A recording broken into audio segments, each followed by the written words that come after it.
that besieging force, and then when I take the place, they'll be able to walk in. And I'll also be able to add to the manpower for building siege equipment. So I've got to take this route to go up. So that seems to be the right one. Oh, and we've got cavalry too. Let's separate out the cavalry and the infantry. I'm not at war with anybody yet, so I don't have to worry too much about keeping my forces together. Let's take the cavalry. Let's look at their path. Well, it's pretty much the same path, so I'll go up here. Actually, I kind of want them to join up. Okay, so I'll put them up. Alright. Next, what's next? Them moved. This guy's okay. Oh, we gotta build something here. Build. I think, I'm just gonna go with the cheapest things. If I don't have a governor here, I might get one soon. So, you never know when somebody might come of age or something. Which I think you can know. Let's see. This is what it is. Okay. This guy. Find out how old this guy is? I can't, can I? Sucks. I actually take the ages out of here, so I can't even tell when this guy's going to come of age. Oh well. Not important. So what I need to do is queue up something. I'm just going to go with the animal husbandry. That's the cheapest thing.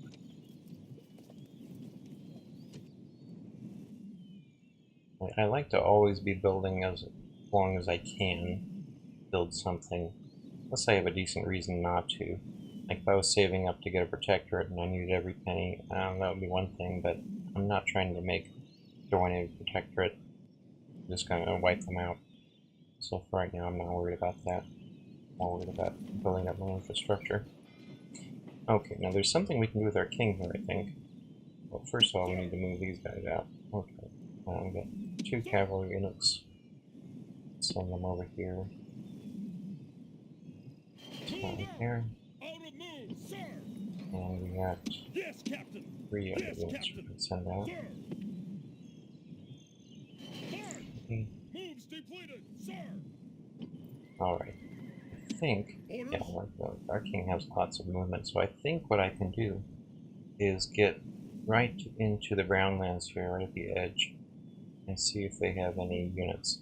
The Brownlands here is where one of the better mercenaries in this area is. I recruited a lot of them in my Dwarven campaign. Stop ahead of time just to make sure I have enough movement. Okay, let's go plenty. That can be tricky because it might look like you have plenty to move back with, but you don't. I think I'm good. Onward. Oh wow. Just gonna have enough. That was close, okay. But now I'm in the Brownlands. Let's see what we got here. Ah, these are the guys. These Ranger mercenaries. These guys, grab them. These guys are going to be a better frontline unit than I can actually produce. They don't look awesome from their stats defensively. They actually hold up really well, even on the front lines. I used them on the front lines of my Dwarven armies, and they were exceptional.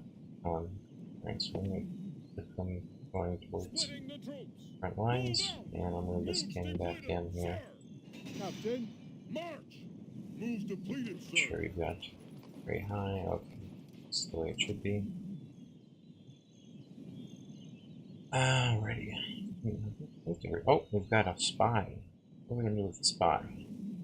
Yes, master. Can we even build spies?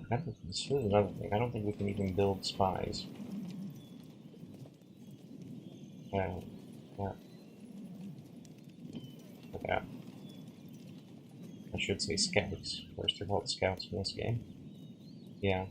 I can't recruit scouts, so this is going to be my only scout. Do I have any others? Nope. Yes, master. This is my only scout, so I need to I'm not sending him on a 75% mission, because that means there's a 1/4% chance he's gonna die, and I won't have a scout until Lord knows when I can produce another scout. So what I'm gonna do instead is just use him out in the open to try and ascertain enemy positions and such, so I won't be ambushed. Send him close to this. Just looking here at what they've got. Rhovanion halberders. Oh, damn. 40. It's like twice the defense of my best infantry. And armor piercing. Okay. These are the same as my units. Rhovanion watch. Armor piercing again. Yeah. Bowman. Ooh, I think my range is better than that. Captain. Yep, I can outrange them. That's nice. Look at that defense. That's as good as my frontline units. Some melee attackers. These like fighting Dunedain units. Okay. What kind of guys are these? Okay, heavy cavalry.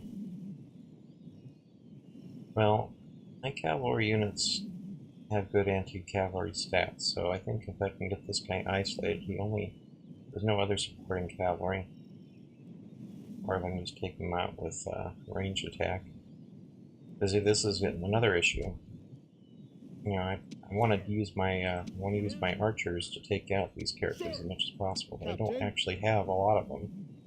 Yes, Captain. A unit like this guy could take out all of my, or at least more than half of my ammunition just to take him out if that's what I wanted to do it. Okay, well. Sir. Oh, I forgot to look at. Okay. We've got another archers here. More riders. Good. I'm gonna definitely need huge numbers of riders to spam at the enemy. When you got weak cavalry like this, the key is to just have like 100 cavalry pounce on 10 guys and just break them immediately. Because otherwise, if you try to pair up, you know, cavalry unit per unit with the cavalry, you're just gonna have your cavalry chewed up. You gotta take all your cavalry and just pounce on one unit at a time and destroy them that way. At any rate, I think. Oh, I wanted to move this spy over here and see what I can see over here. Service. Secrecy is assured. Okay. Out of moves, sir.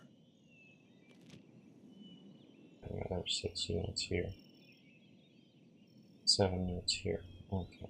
And I'm sure this is going to be their king, probably. I think this means there aren't any other generals here, because they would be in the second spot. This general's first. Okay, so we're dealing with just 2 generals on the opposite side, which is good news. And I think I've just moved all of my units this turn, and I've blabbed and blabbed. I'm going to go ahead and save. I always save whenever anything significant's about to happen, and the end of a turn for me is significant, because this is one of the places where I get my crashes. So, saving here, end turn.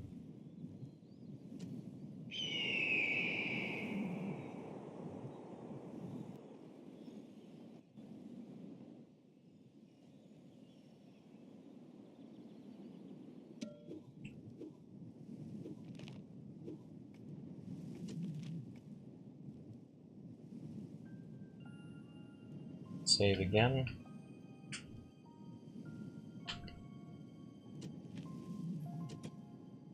And this is good. Wonder. I'm not going to be able to get this that far. Captain. But this is the sort of thing I want. I want them splitting up their units. I want them leaving their settlements exposed. This is how I'm going to be able to get in. Yes, I think. master. Good. I'm not gonna get better than 70 independent province or something. Even the independent provinces are bad. It's gonna be a while before I can infiltrate anything. I just have to wait until I can build scouts myself. Let's look at what the news is. Now, last season... Did we make it one time? I think we did. That was over our base expenses.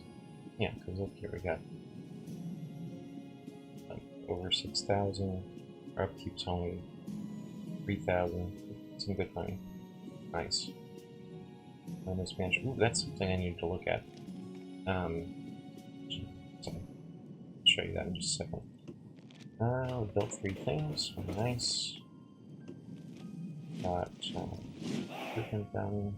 Good. Diplomatic information. Okay, so this is just Rohan going to war with the folks that the United Kingdom's at war with, and the same with Dwarves, because those are both in permanent alliances that they end up having to go to war with anyway their partners are at war with. And let's look here. So, ooh, look at that. The bonus is not as good.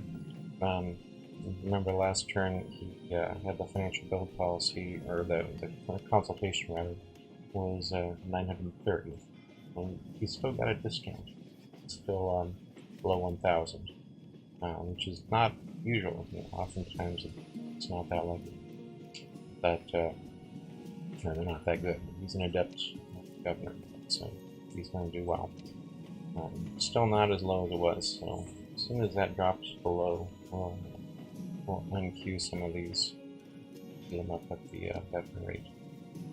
And yep, see, these are at normal cost now instead of a discounted. That was a good call. Let's see that over here.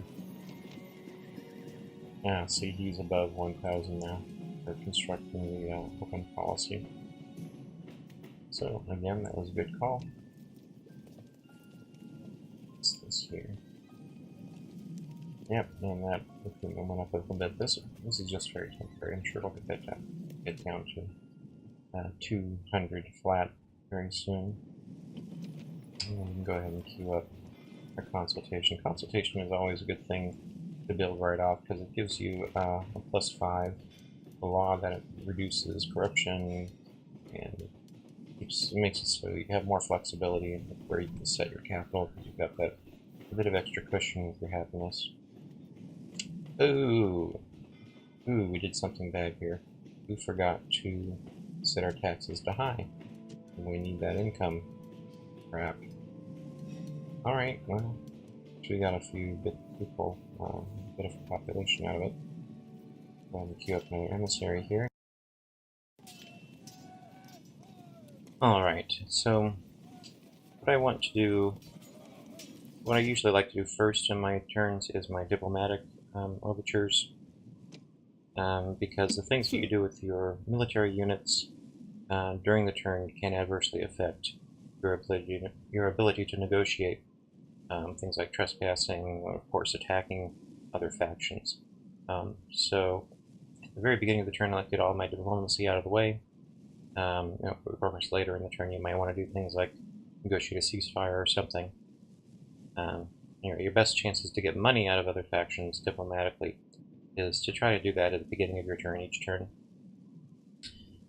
So even though I could go up here and establish a trade with Dale or with the Bjornings right here, with the reach of this agent, I actually want to go to Rhovanion first, because I'm just about to attack Rhovanion. As I mentioned earlier, my first objective is to wipe them out.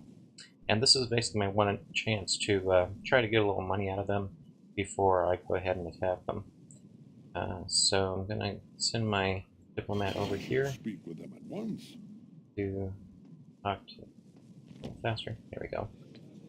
And typically how I like to open up negotiations is to offer map information to see what they're what they're interested in. You just press the make an offer that prompts the AI faction to show sort of what they're interested in. And you can see that they would like to just trade rights for map information. I'm not going to make it that easy for them. I'm not going to get anything out of that trade, so I'm going to make a counter proposal. And I'm going to do a reasonable round number, like maybe 10,000. See what they say to that. Alrighty. Okay, they're coming back in here with tribute. Now, I'm not going to accept tribute because I'm about to attack them. So if I accept tribute, I'm not actually going to get anything. Because the tribute only gets added to your account at the end of the season. If you attack somebody who owes you tribute, that tribute is cancelled. But the tribute is useful because it shows me about what they're willing to pay. For 44.50 for 2 seasons, that means I can probably ask for like 88,000 as a flat payout, and they'll accept it. So I'm going to try the counter proposal and go for 88. I always fudge a little bit lower than straight up what the trade would have been, the tribute rather would have been, because sometimes if you just multiply the tribute by the number of tribute turns, it's a little more than they are willing to accept, and sometimes they'll just close negotiations. So I try to go just a little bit below that. So let's see if they'll accept this. Ah, excellent. So you can see I got a good 8,800 out of them right before I'm about to punch their nose in. Alrighty, clever me. Now I'll go ahead and move this emissary out of the way because he's going to be in the way of my attack units. Okay. Yes, Captain. Let's see here. Sir. So we can send these guys. Actually, I don't want to get my spearmen in this fight. I don't want any casualties among them. Sir. I'm just going to send my archers up here, right to there. Now, they're going to end up being a backup group, because as I mentioned earlier, they don't have the movement points necessary to attack Rhovanion. I'm going to be attacking this outside group here, and there's basically 2 possibilities. One is that I will eliminate this group, and then this reinforcement group from the city will retreat, and then I'll have to besiege the city. The other possibility is that I will wipe both of them out. If I can wipe both of them out, then my units will be able to just go walk into the city. But if I have a unit in my stack that doesn't have enough movement points to get into the city, that could keep me from walking into that city, and that would be really lame. So we're going to be using 2 different stacks to attack. One is just going to be this one unit here, and then I'm going to have all the rest of my units in another stack that's going to be attacking directly from the west here. Forward. Okay. It's not an ideal attacking position for my reinforcements, because it means this guy's going to be coming from a corner, going to have a lot longer to walk, Captain. to get to the battle than if I had had it the other way around, where he was attacking. My reinforcements are coming directly west. My initial attacking force was coming from an angle, because I could position them anywhere towards the middle of the field. Anyway, this is what we're stuck with due to the movement point limitations. Okay, what did I want to do here? Okay, I've got some mercenaries I can hire here, which I'll definitely want to do. Oh, cool. Got mercenary bowmen and some more of these riders.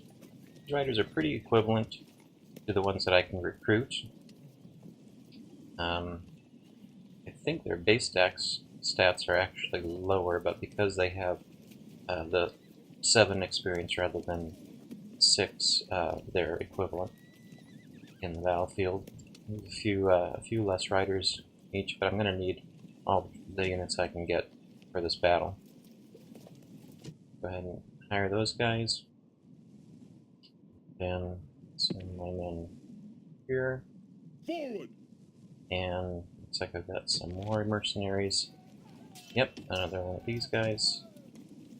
And I'm trying to hire them at the last moment so that I'm preserving their movement points. Captain. Because I want to try to get... The more movement points you have, the more options you have. So, movement points. Captain. Because I want to try to get... The more movement points you have, the more options you have. So, we're going to try to keep those options open. Okay, so this guy is going to join up here. The stack. And this guy is going to join here.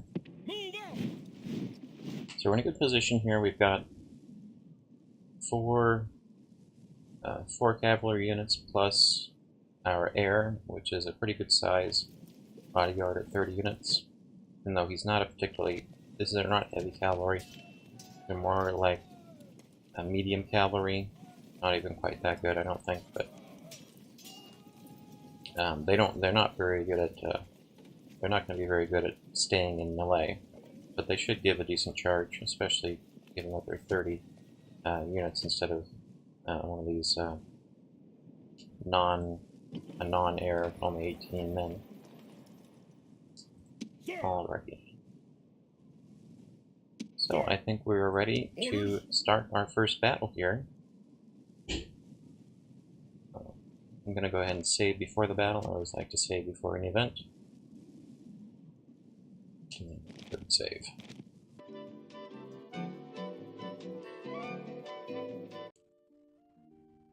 Welcome back. Well, that technical difficulties interlude represented a good week of trying to figure out how to record a battle on my really crap laptop. As you can see, all of the visuals are even worse than you might have imagined.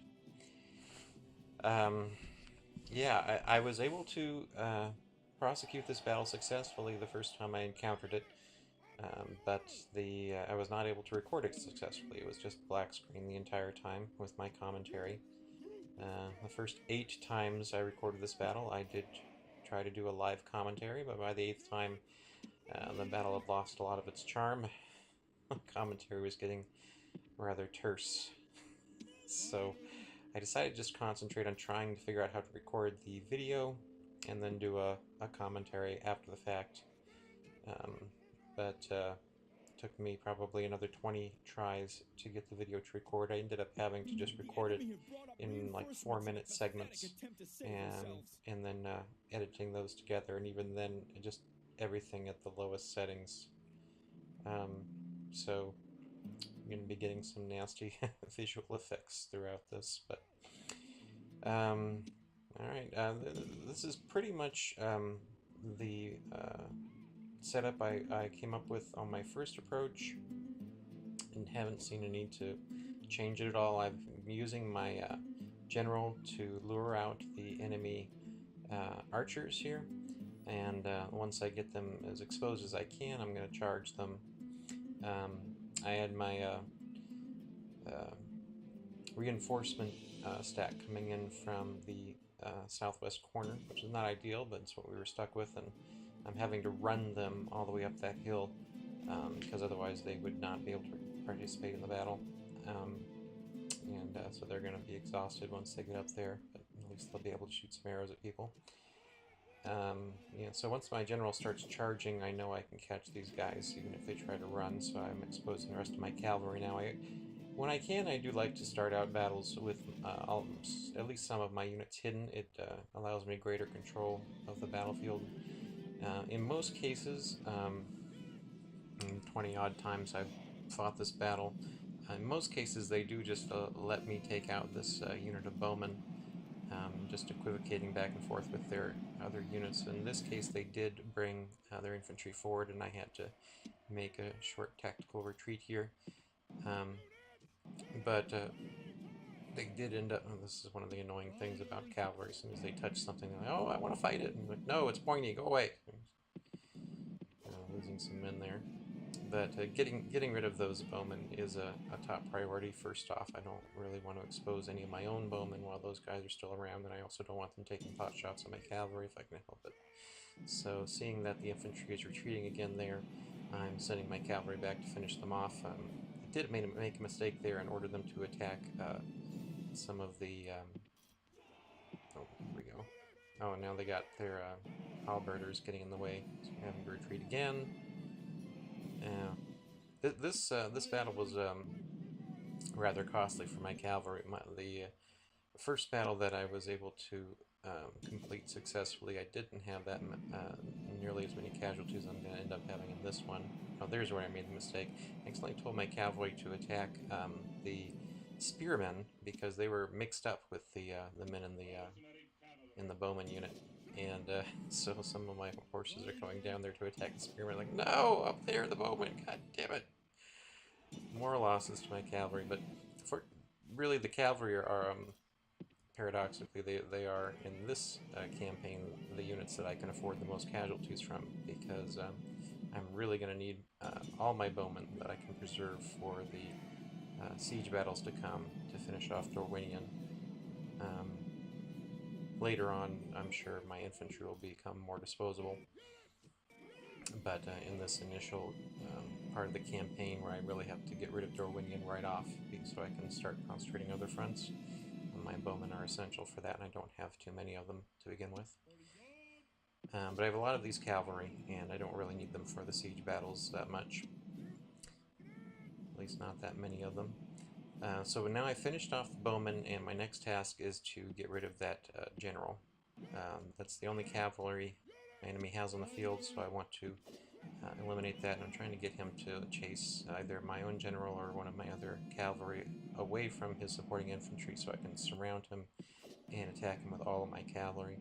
Rhovanion has a very good bodyguard unit cavalry, good heavy cavalry, but even heavy cavalry, if you can swarm them with light cavalry, and especially if you can get charges in on them, you can finish them off really quickly and not take all that many casualties of your own. Unfortunately, these damn halberdiers are coming up behind me, and I'm not getting a good charge in, so I was a bit rushed. Yeah, so I'm trying to reposition my cavalry here to try to catch them. If I just leave them with the attack order, they're just going to trail behind these guys forever, and it's not going to be pretty. Oh, crap. He's going to catch up with my general here, and we'll lose more of them. Already down to 17. I think I end this battle with like 12 of these guys left, but you know, that's probably the best place for me to take casualties is among my bodyguard, as long as my heir doesn't get killed. Okay, so I've got them surrounded here, and well, you can really see how deadly these halberdiers are. Just as soon as they touch the back of my horsemen here, you see them just falling, dropping. I'm really lucky that only a few of them made the charge and the rest hung back. Due to AI confusion, I imagine. And right now I'm just like, die, die, General, damn it, they're coming, die! That's just a general left. I'm like, would you just die already? Okay, so I can see here at this point, those are my reinforcement stack. Archers up there in the background, and I can see that the enemy spearmen there are running after them. And this is one of the things that was so frustrating fighting this battle over and over again, is just the ridiculous speed of these heavily armed infantry. I mean, my infantry are just archers carrying maybe a bundle of sticks and wearing a loincloth or the equivalent, and they're constantly being caught up by these guys who are probably carrying 60 pounds worth of equipment and armor, running uphill and still catching my archers. And it's like, how the hell are you running so fast? But at this point, what I need to do, now that I've gotten rid of the enemy cavalry, I can send my own archers out of hiding from the woods there and start taking shots at these infantry. And I'm going to send my cavalry up close to this infantry and charge with my bodyguard unit. And I'm hoping that the presence of all this cavalry and the local superiority in numbers is going to cause them to rethink their participation in this battle and break. And I'm very fortunate that they do indeed break as soon as my bodyguard makes contact. You can see they still took out one of my bodyguard. This is one of the...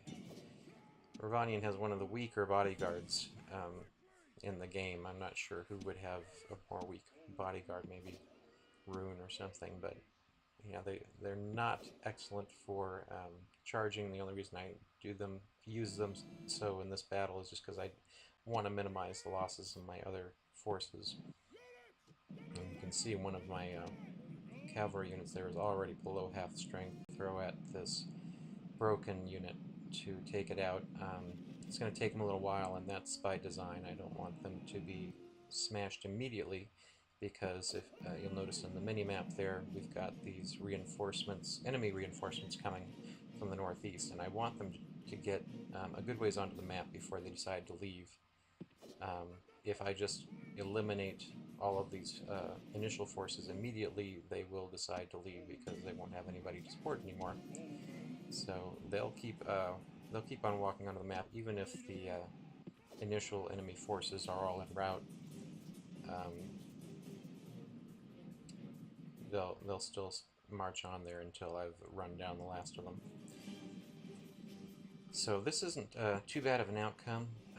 Didn't get caught up too much from these infantry units, and I'm able to get all three of my archers firing on them here, and get my cavalry up against them very quickly, and they should, I believe they break right shortly. And that's unusual. In most of the battles I've had to do here, these Rhovanion halberdiers have gotten down to like 13 men or something before they break. It's been very difficult. So now that I've got those two units broken, I'm not going to squish them right away. I'm going to redirect all of my forces down to the enemy reinforcements. And I'm going to concentrate on trying to get close enough to them that I can break them with my arrow and arrow fire and my cavalry intimidation.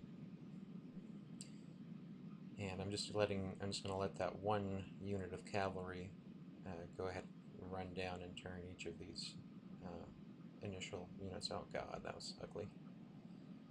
Yeah, as I said, I've got this down, this OBS down to the lowest settings. I've got the game down to the lowest settings. I've got it compressed to a lower resolution, and it's still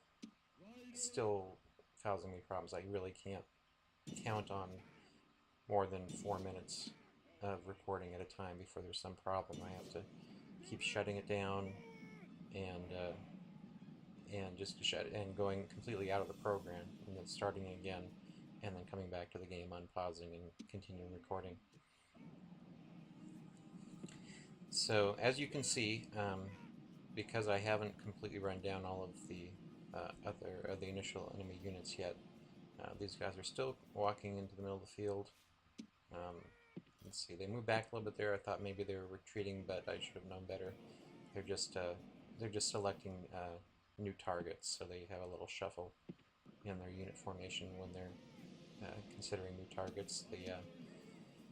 I believe that's the Rhovanion Watch, well, it's the heavier of the two spear units, is targeting my cavalry, which I'll walk away slowly so that they don't reassign target, which they will do if I just run my cavalry away, so know that they can't catch them. This guy, I think, has, oh no, I see, so he's targeted that unit, and fortunately I have one of my archers in a good position to take shots at him on the side that that's not their shield side, so it's still a very good position, even though it's not completely behind them. And I'm running my archers downwards, downhill, to improve the shots from my other archers. Now, ideally, I would break the lieutenant first, but it just happens that my archers are in a better position to attack this unit first. But if I were to break the lieutenant first, then the second unit would break much more easily. And it's another example of just these guys being able to catch up my archers when my archers are running. You know, it's just frustrating, but what can you do? Yep, so he even got one of my guys before he ended up breaking right there. Just like, you always have to get a word in. Oh, and here we go. Yeah, I realized right here that I had made a mistake and kept my eye off of my cavalry, and the the enemy lieutenant there had caught up with my cavalry, and boy, he took a big bite out of my cavalry there, and I was very chagrined on that. I think I'm going to give you a little review here of how many cavalry I ended up losing. I think I counted 10 bodies on the ground or something like that. Look at all that cavalry, just from a second not noticing these guys. Yeah, if you want to play Rhovanion, you got some good units that you can use. So that was ugly. But so what's happening here is the Rhovanion lieutenant has decided he's going to try to run back to his settlement, and of course I'm not going to let that happen. But the problem is that he's tough enough that he could just do so if I didn't stop him, because once he makes those trees, my arrow fire is going to be really poor. My archers are all already exhausted and probably utterly tired from all the running around they've had to do. So what I need to do, and what I'm doing here, is getting my cavalry positioned between, god damn, between that lieutenant and his escape route, so I can try to convince him to take a different direction off the battlefield. And you kind of have to play around with it. If you just set your cavalry in front of him, he's just as likely to just walk right into them. You kind of have to get your cavalry, on a lot of them, set up in front of his path, and then either keep repositioning them. Oh, he just broke there, so that was fortunate. I'll just run them all down now. But yeah, if he hadn't just broken right there, then I might have had to like do a mock charge at him, and that what you basically want to do is see them stop moving. That means you got their attention. You can stop that charge before you run into them and lose a whole lot of horsemen, and then they will probably change direction at that point. If not, you just keep trying to do that. So you can see there's my casualty list, and as soon as I press continue, the game's going to crash. It did that every single battle after the first one I went through. It didn't matter what kind of results I got, I could never save my progress. But let me get you back to the campaign now. Welcome back. This is continuing the campaign off of the very first battle outcome I got. I wasn't able to save after any of the other battles that I attempted. Actually, the outcome wasn't all that different from the one I recorded. I thought I remembered doing better than this, but it looks like I did lose about a half of my mercenary rider unit, one of them, and about like a third of one of my scout units. I did keep my bowmen pretty well protected. Just lost 3 men from this unit, which is pretty good because my bowmen are definitely the most important part of my army right now. The most vital. At any rate, as you can see, Wrathwind is wide open for claiming. I'm not going to send a unit directly from the stack to claim it, because if I just select one unit and go to claim the city, all my other units from that stack are going to be dragged into it. It would be different if I had space between me and the city, but because we're on adjacent tiles, that's just how the mechanics work. So I'm going to do to preserve my movement points on these units and get them as close to Belligant as possible, because that's where I want to send them. I want to be able to try to besiege Belligant as quickly as possible next turn, if at all possible. I'm going to separate all these units out from the stack, leaving just the general. I'm going to use my general to claim that city because he has the most movement points by far, so he can be moved around a lot more easily. One of the things to notice here is that I have acquired an Expert Treasure Seeker. That was from hiring mercenaries. You have a chance to get something like this every time you hire a mercenary. Unfortunately, they are completely useless. That 15% bonus to Miriam Plundered is completely ignored by the engine, as is any bonuses you might have on any of your trades. They make no impact right there. 40% penalty to Miriam, no impact whatsoever. It could be a 40% bonus to Miriam, it wouldn't make any difference. Unfortunately, I don't think that that's the mod in particular. I think it's just a problem with the base game, Rome Total War, that just went unobserved just because most people don't bother to do the math every time they claim a city. Going into city here, you see I'm getting 108 Miriam looting. That would be the same regardless of whether or not I had that ancillary or that negative trait. It just never changes.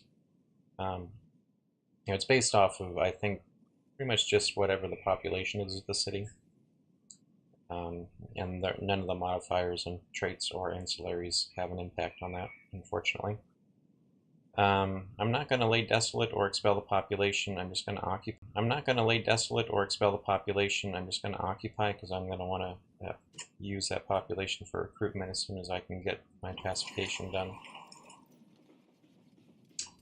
And we'll go ahead and click local governance to get rid of any buildings that I can't use. And then unclick it because I'm not going to leave this governor in there. He's got, this project is 2240 with him in there. I expect that's going to go down because he's not a very good governor. If it doesn't, if it actually goes up, then I can always move him back. So I'm going to be going back and forth. What's going to happen is I'm going to send him into this area because I'm pretty sure I'm going to be able to recruit a mercenary there. It's one of the good mercenary recruitment zones that you're going to want to take advantage of in a Rhovanion or Rhovanion or Dwarven or even a Dale campaign. Well, of course, if you're playing North Rune. North Rune has, I think they only have one mercenary in their area. It's the Eastern Slingers, but they are a very useful unit, and they are recruitable quite often. So you can end up with quite a few of them in your army. Let me check that building. Okay, it did go down when he was out, so I'm going to queue up while he's out. And step over here, see if they do have mercenary. Okay. And let's see the stats, 18 missile attack. My feeling from the use of them is that they are more effective, particularly against soft targets, than archers, but that might just be because I don't know if it's true or not. That's just the feeling I have from using them. But they do have a low angle of fire, a low firing arc, so you can't have other units in front of them the way you can with archers. They'll just slaughter your units from behind. You have to have them out in front. So you basically use them as a screen in front of your units, in front of your infantry, and then pull them back as the enemy gets close, and then you can circle them around the flanks to hit engaged infantry from behind, or attack cavalry that might be trying to encircle you, things like that.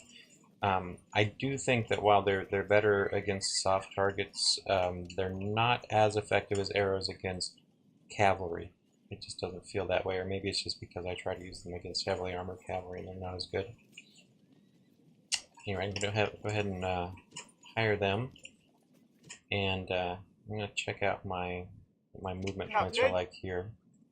This guy can't get into the city, so no point in trying to send him that way. Captain.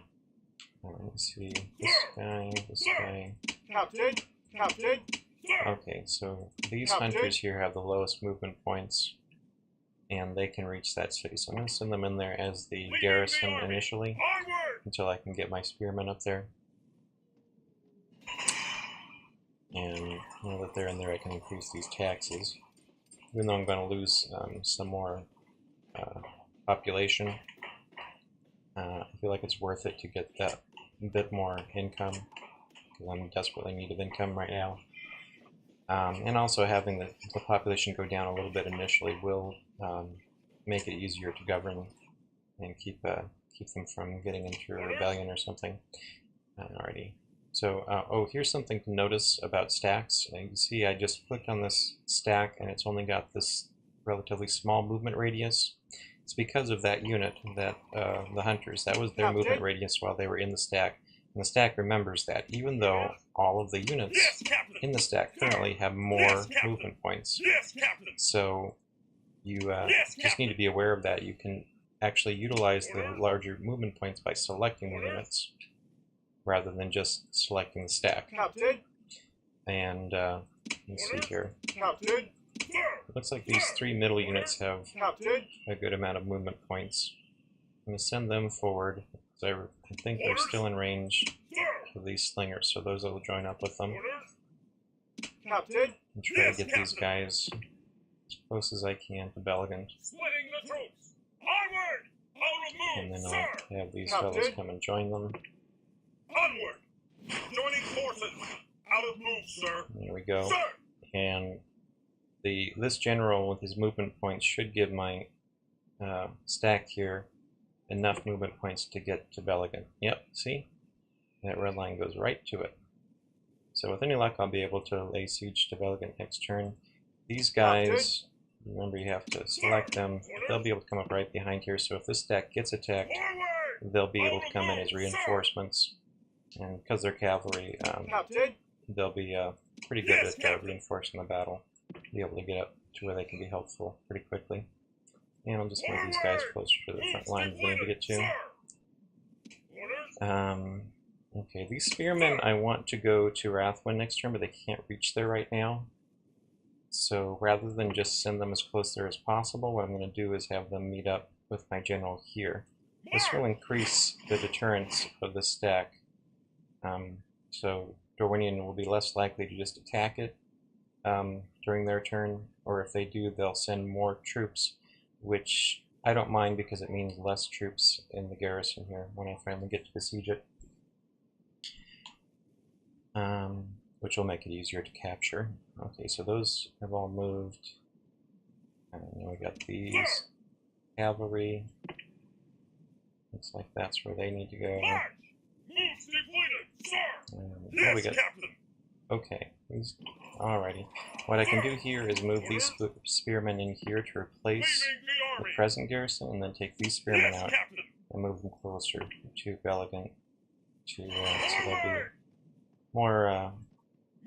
They'll be closer to take the place for the Captain! for the garrison. These guys, I'm not going to put them in the city. I'm going to put them just above it, because otherwise I'm probably going to forget them next turn. Captain! So this guy can go forward there. Got these hunters here. Okay, we got everything building that needs to be building. Oh, we want to queue up another emissary here. We want to get to those 16 initial emissaries as quickly as possible. And so anything that can't build combat units, I'm going to be having building emissaries. Okay, I think that's everything I can do this. Oh, nope, we gotta use the spy for something. I'm not going to send him on any of these missions because I don't want him to be dead, but he can, like, expose a settlement down here. Down here is Nerigzigil. Somebody on the forums indicated that they were able to purchase Nerigzigil in one of their campaigns. I don't remember what they were playing as, maybe Rhovanion or might have been Rhovanion. But it's something I should have realized from my own experience. When an AI faction has a settlement that is segregated from its main settlement body, which I believe they consider whatever is contiguous with the province that is their capital, it becomes much easier to buy the settlement. So, like a settlement like this, if it was contiguous with the Dwarven Empire, might cost 100,000 or 200,000 Miriam to bribe off of them, or to exchange diplomatically off of them. Because it's segregated from all their territories, and their nearest territories are way up here, you probably end up being able to buy this settlement for maybe 10 or 20,000 Miriam, which is quite achievable. So you can see I've already got 16 saved up, even though I've got many things, everything's queued. All my settlements have things queued, and I don't have a particularly good economy. Okay, so that's as much as I can do this round. I'm going to go ahead and save here to the end of turn, and I will begin the next turn with the next episode. Thank you for watching the first episode in my Rhovanion campaign. I do hope that I will continue to produce them, despite any technical difficulties I might experience. I intend to persevere. Please feel free to like, subscribe, and do comment as well. I'm looking forward to any comments. Thank you.